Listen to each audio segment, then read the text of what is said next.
नमस्कार बंधुगण। दुर्योधन तांकर जीवन में अनेक पाप करथिले मध्य काहींकि से स्वर्गपुर प्राप्ति हेले। महाभारतर समस्त चरित्र मानक मध्यरु दुर्योधन को सबुठु अधर्मी चरित्र भावरे समस्ते जानिचंती, किंतु एते पापी होई मध्य किभଳି एही चरित्रटी मृत्यु परे मध्य स्वर्गरे जागा पाइबे। महाभारतर मान्यता अनुसार पांडुपुत्र युधिष्ठिर सबुठारु बड़ धर्मात्मा थिले।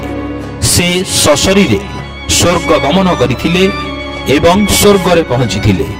किंतु जेतेबेले युधिष्ठिर स्वर्गरे पहुंचिले सेठारे से जाई दुर्योधन को देखिले एवं से नारद मुनि को पचारिले जे दुर्योधन किपरि स्वर्गरे पहुंचिले।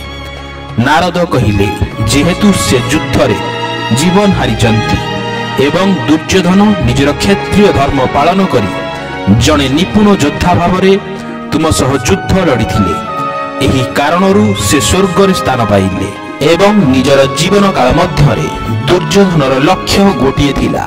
से ताकु हासिल करिबा पई निजर संपूर्ण जीवन लगाई देइथिले। एहा छडा दुर्योधन को छोट बेलरू उचित संस्कार मिली नाही, तेणु से सत्य और धर्म मार्गरू ओहरी जाइथिले। से निज उद्देश्य और संकल्प स्थिर थिले।